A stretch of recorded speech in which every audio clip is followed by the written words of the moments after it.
Mais uma vez eu tenho o privilégio de chegar até você com a Palavra de Deus aberta. E a Palavra de Deus é como se você já achasse, assim, lembra aquelas arcas assim, aqueles baús cheios de joias, né, que os piratas achavam, né? E dentro tinha colares, tinha braceletes de ouro, de diamante, tantas coisas assim. A Palavra de Deus é como esse tesouro. Sabe, você pode tirar e jamais você vai esgotar. Porque tudo que está aqui na Bíblia Sagrada é a Palavra de Deus. E nós pautamos as nossas decisões pela Palavra do Senhor. Então, à medida que você vai ouvindo a Palavra de Deus, ela vai te consolando, vai te edificando, vai te exortando e vai mostrando o caminho. Mas é inesgotável. Por isso que está escrito aqui na Escritura: conheçamos e prossigamos em conhecer o Senhor. E essa é uma aventura que não é enfadonha, ou seja, é aquela aventura que dia a dia, é como que você olhasse assim um campo e visse uma montanha, e lá você tinha aquele sonho de chegar no topo daquela montanha, e você caminha e começa a subir a montanha, mas quando você chega lá em cima, o que acontece? Você vê o quê? Uma outra montanha bem maior do que esta, e você caminha até lá, e quando chega lá no topo, tem outra montanha. É assim também. Conheçamos e prossigamos em conhecer o Senhor. É isso que a Bíblia traz. A Bíblia é a palavra do Senhor. E à medida que você vai estudando, lendo, decorando, a palavra de Deus fica impregnada dentro de você. É verdade que você lê, você esquece, mas naqueles momentos, quando Satanás vem com aquela fúria, ele, seus demônios, e o propósito do inimigo é sempre enganar. Ele é mentiroso e ele é o pai da mentira. Por isso que ele quer torcer a palavra de Deus. Muitas vezes ele deixa você ler a palavra, mas ele não deixa você compreender a palavra. Satanás não tem assim limites para impedir que você leia a palavra, a Bíblia. Mas, por outro lado, ele fica lançando dardos, ele fica assim, lançando pensamentos para que você despreze. Muitas pessoas dizem: ah não, a Bíblia é um livro tão fechado, a Bíblia ninguém entende, a Bíblia é só para teólogos. Bem, durante um tempo, na Idade Média, a Bíblia foi tirada da mão do povo, e a Bíblia ficava apenas lá pelos conventos, lá por aqueles lugares assim, tão fechados, mas algo tão glorioso, que a Bíblia veio para a mão do povo. A palavra de Deus hoje está aí. E principalmente aqui no nosso querido Brasil, a Bíblia você encontra até em banca de jornal, você encontra um exemplar da Bíblia. E é o livro mais barato que tem, porque as igrejas investem também na Sociedade Bíblica do Brasil, em outras editoras que editam a Bíblia, para que um exemplar da Bíblia custasse apenas R$20, R$30, sendo que um livro desse tamanho pode custar até tanto mais. Mas não importa que sua Bíblia tenha capa de couro, não importa que o papel seja este, papel outro, o importante é o que está nela. Você tem que ter a Bíblia e não tê-la como se fosse apenas um talismã para você. Muitas pessoas têm a Bíblia aberta em casa no Salmo 91, como se só deixar a Bíblia aberta no Salmo 91 vai impedir de mosquito passar em cima dela. Não tem nada disso. Você precisa guardar a palavra de Deus na sua vida, você precisa decorar a palavra de Deus, você precisa conhecer o que eu vou ler para você agora, em Romanos capítulo 12, os 2 primeiros versículos. E se você pode entender isso aqui, se tirar uma gotinha de sangue da minha testa ou lá da minha perna, é o mesmo sangue. Não existe um pedacinho da Bíblia mais poderoso do que o outro. Compreende? O poder da palavra de Deus. Por isso que Jesus disse de uma forma tão gloriosa: vocês erram por 2 coisas, por não conhecer as Escrituras nem o poder de Deus. Existem pessoas que estudam tanto as Escrituras, mas ignoram o poder de Deus, ignoram que o mesmo poder, a mesma unção que havia também em Cristo Jesus, é verdade que o ministério dele foi um ministério para cumprir um propósito salvífico, mas o mesmo Espírito que estava sobre ele está sobre nós também hoje. E é o Espírito Santo que vivifica o nosso espírito e testifica com o nosso espírito, dizendo que também somos o quê? Filhos de Deus. É verdade que nós não somos o filho unigênito de Deus. Deus só tem um filho, Jesus. Mas todos nós somos, ele foi sepultado como o filho unigênito de Deus. Mas agora, quando ele ressuscita como o Filho primogênito de Deus. Em outras palavras, que depois da ressurreição de Jesus. E João 1,12 diz, mas a todos quantos o receberam, deu-lhes o poder de serem feitos filhos de Deus. Então, eu sou filho de Deus. Você pode ser filho de Deus. Compreende?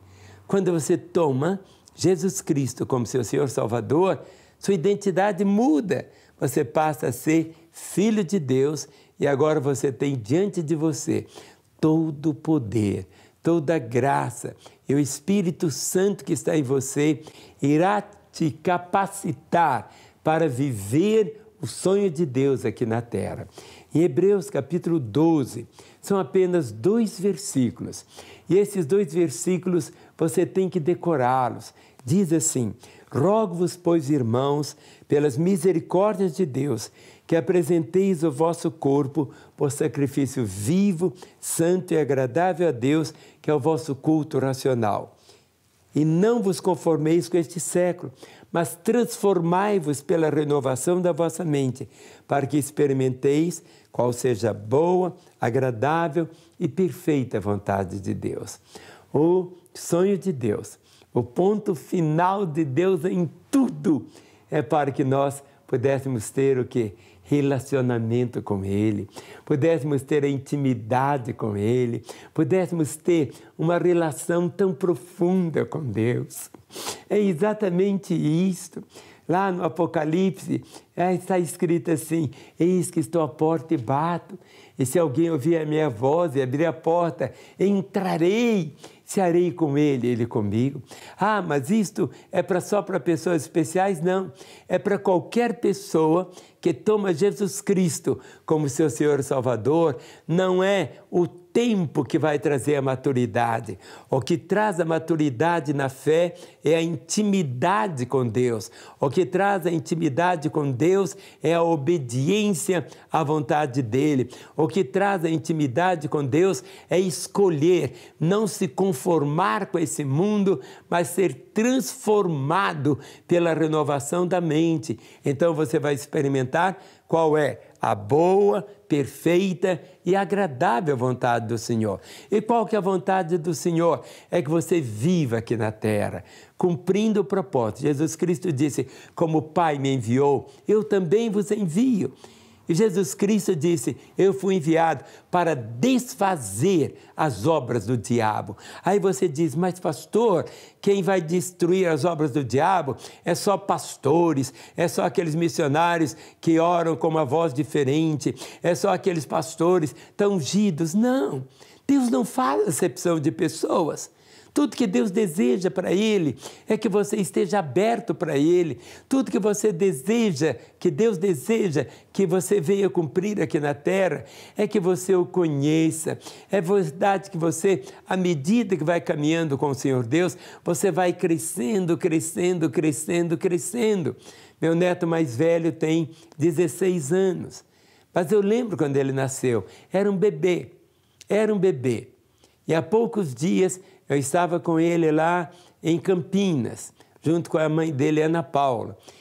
Era o Isaac. Mas o Isaac é bem maior do que eu fisicamente hoje, bem maior. E ele estava cantando um hino maravilhoso, uma música tão linda que ele escreveu. Ele mesmo, Deus o capacitou, escreveu a música e com uma voz tão maravilhosa, ele cantava. E todos ali no auditório, foi um impacto tão grande em vê-lo. Agora, quando eu ouvia, Eu lembrava dele pequenininho, lembrava dele num bercinho. Aqui em casa tem um quartinho que era da Mariana e depois foi ficando o quartinho dos netinhos. E lá tem um berço, até hoje tem bercinho lá. E os netinhos todos passaram por aquele bercinho, mas agora eles estão crescendo. Minha netinha mais nova só tem 3 aninhos, mas vai crescendo. Por isso que a palavra diz assim, não vos conformeis com este século. Não pare, não pare. Não é uma questão que você não vai estudar, você vai estudar, você vai ler livros, você vai aprender mais, mas você não precisa ficar nessa forma desse mundo, que o mundo jaz no maligno.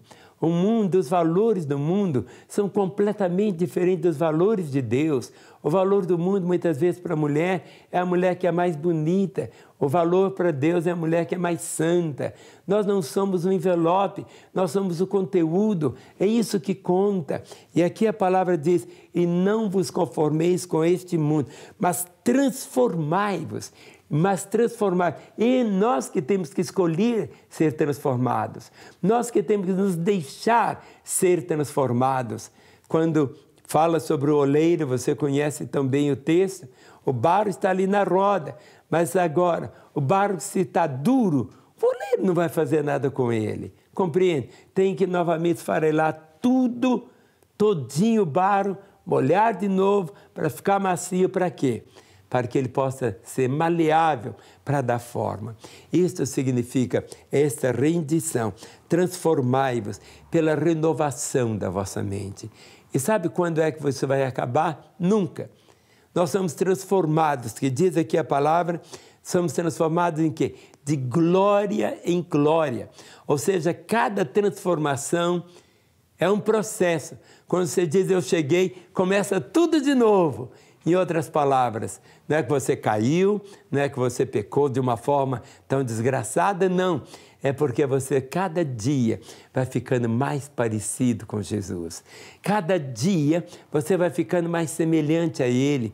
Cada dia, você vai experimentando o que o Paulo dizia, Cristo em você é a esperança da glória. E a natureza o que aguarda a manifestação da glória de Deus.